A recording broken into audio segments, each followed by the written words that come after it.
What do you think about the ex-Muslim label? I think it's become quite divisive, actually. You know, it's something that you mentioned about how there are other members of the non-believing community that have also been ostracized, that have also mm, faced kickback from their families, you know, lost everything.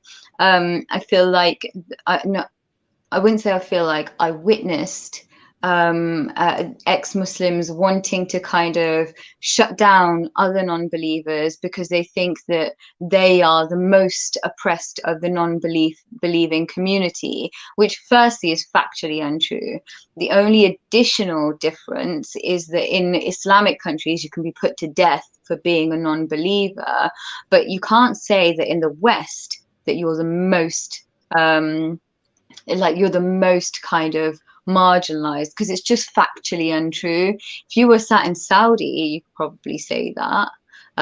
But you can't say that in England or Canada or America or Australia.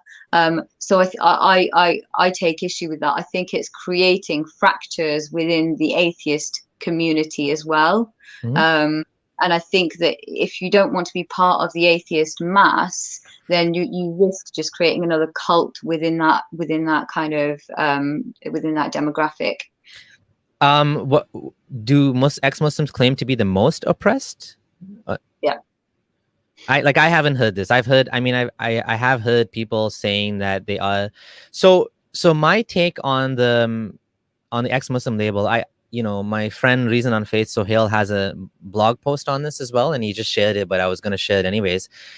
I actually at one point stopped using the ex-Muslim label. I got annoyed and I'm like, you know what, this is identity politics and this is just, forget it. Like, I'm not going to use this label anymore. But then I found that I feel like it still has some utility. It still has some value there, where it's a sort of rallying call to people to say that you can leave Islam and we exist. The name I think came up was I don't know if it's Miriam Namazi came up with it, and then ex-Muslims of North America obviously used the label as well, as Sarah Haider and Muhammad Syed, and it became like a thing. Like in among Christians, you don't usually find Christians call themselves ex-Christians. It is an ex-evangelical sort of thing they use. But for now, I feel like it's a good thing to continue using until it becomes dissent becomes normalized, until leaving Islam becomes like until I think we get to the point where you can say I'm Muslim and I don't believe the Quran is a word of God.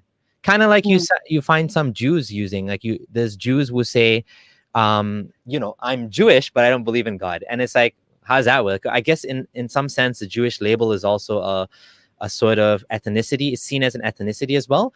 But I think that's what like Hassan Radwan wanted when he said agnostic Muslim. And a lot of people are confused by what's an agnostic Muslim. Well, agnostic Muslim just means that you're Muslim by cult. You can also say cultural Muslim or whatever. I think ex-Muslim is another way of looking at it. It's another way of saying kind of, F you to Islam, in a sense that, like, I'm no longer Muslim, but it's not the entirety of identities. It's not that I'm only an ex-Muslim. No, I'm also a father. I'm also a technology enthusiast. I also love biking and going to the gym, and so on and so forth. I'm a software developer. I mean, there's many facets to my identity.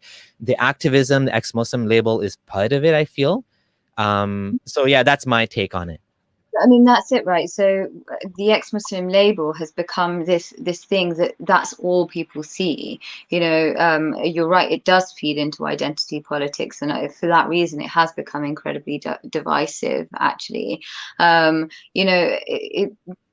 The issue with identity politics is, rather than saying that they want equality, they're asking for us to be treated better than other communities, for us to get special rights.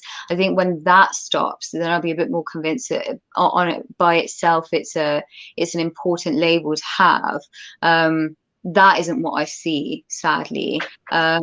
Atheists within and non-believers within the kind of Muslim context have existed since the beginning of Islam. Blasphemers have existed since the beginning of Islam. So why do we need this new label right now? I'm still really not convinced by it. I think in terms of making the point that it is only Muslim countries that still kill non-believers, that is important. But apostasy of all kinds is landing people, Yeah. getting people killed. Yeah. Dissent Yeah. of all kinds is getting all kinds of people killed. Why not feed into the dissenting movement? Why not, feed into a movement that brings you into a larger kind of group? Why this separatist sort of movement? And within that, there have been conditions attached. Being an ex-Muslim that criticizes ex-Muslims means that you no longer get the support from ex-Muslims. I can attest to that for goddamn sure. Mhm. So there's that thing. But then to me, certainly what I felt was, so you leave Islam and then you lose your family and community, and then you decide that you no longer buy this whole ex-Muslim stuff, and you lose your family and your community, or the new family you've built within that. Yeah. So what's the difference? There is none. It's just Yeah. another cult that came out of a cult. To me, right now, that's what I'm certainly seeing. Mhm. And this cult is become fashionable within that cult to attach new identities so that you can still remain relevant. I'm I don't know, LGBT ex-Muslim or whatever. They're kind of always wanting to. The reason it's feeding into it is because they're kind of constantly borrowing stuff from other identities to ensure that they remain relevant, particularly as it becomes easier to criticize Islam. But what about people that don't care about relevance, just like nominal ex-Muslim? When I say nominal, I mean they're not activists. I know a ton of people in ex-Muslims in North America. They go for meetups, they make jokes about Islam in the group, among closed doors. But everyone thinks they're still Muslim.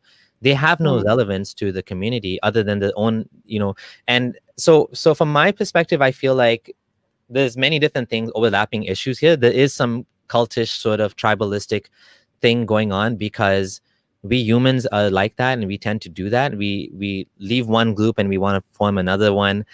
I do think that the support services of ex-Muslims of North America are so vital to people that have left lost their family support. And I do think that, yeah, you could end up becoming ostracized from that new group as well as possible.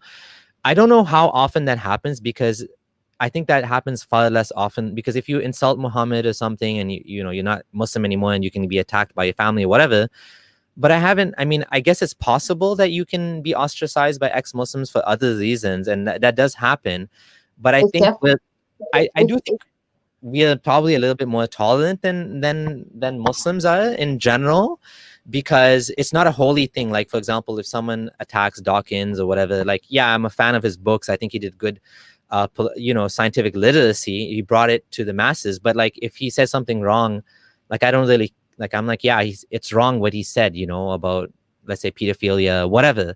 He's not a prophet to me. Maybe some people do treat them like prophets, but I think that's less common. But yeah, there's definitely, with the left, the ex-Muslims in North America in general, ex-Muslims do tend to be more left leaning in general. And so I do see where I do agree with you that there's pushback on you if you're more, right leaning or more conservative, because when you leave Islam, you're expected to leave behind conservatism as well, I guess. And that's a fallacy. And it's good that we have some sort of diversity in the ex-Muslim community too, because otherwise, it becomes too easy to just put us in a box and to say, well, you guys are pro pornography and you're pro this and pro that. Whereas, no, not necessarily. It may not be the case that all Muslims are in favor of like pornography or whatever. Maybe a lot of Muslims are in favor of, conservative, having a family, like a traditional family or whatever. Not everyone has to be like out swinging or something like that. Like, they're kind of putting us in this, so yeah, I do agree with you on a lot of that. Do you want to add any final words before we end it? No, Any I final just think comments or thoughts? I do think you're right. Like, in terms of the ex-Muslim community, yeah, there is a level of acceptance, but there's also, for those that are conservative or not as far left as some of the kind of leaders of the movements, there's not really a home. If you were somebody who was more of a populist, and there's a difference between a populist and far right, then you wouldn't really find a home there. If you were a Trump supporter, do you think the ex-Muslim community is going to be welcoming of you? Now, I don't necessarily have to like Trump, but I don't have a problem with somebody who voted for or liked Trump. Yeah, Um, absolutely, absolutely. And we need to start looking at people. I think this is just a problem in general with human beings, and that's specifically a problem with the left right now. Is this demonizing of people that are not left enough, and it's like the whole Salafi thing I told you, where it's becoming yeah, self-consuming, where you can never be left enough. You can never be like perfect enough for them, and it's becoming yeah. this toxic ideology, you know.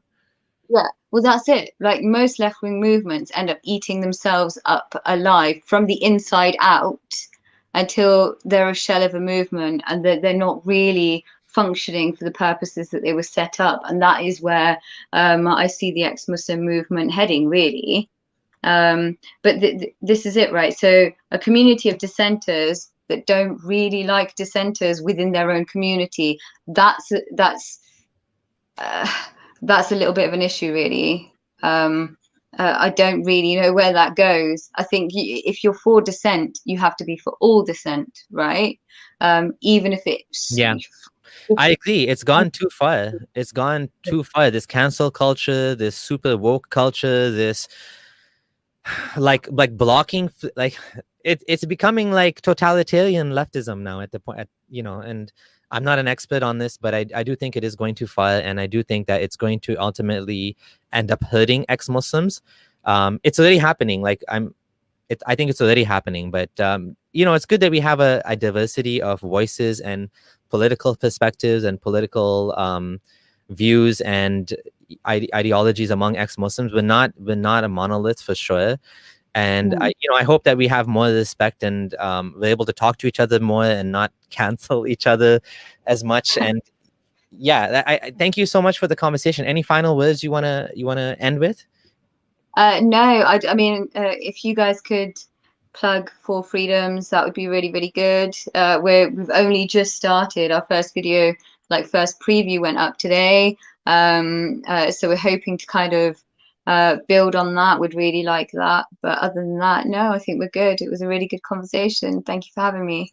Okay, wonderful. All right, thanks everyone, and see you guys again at the next live stream. Bye. Thank you.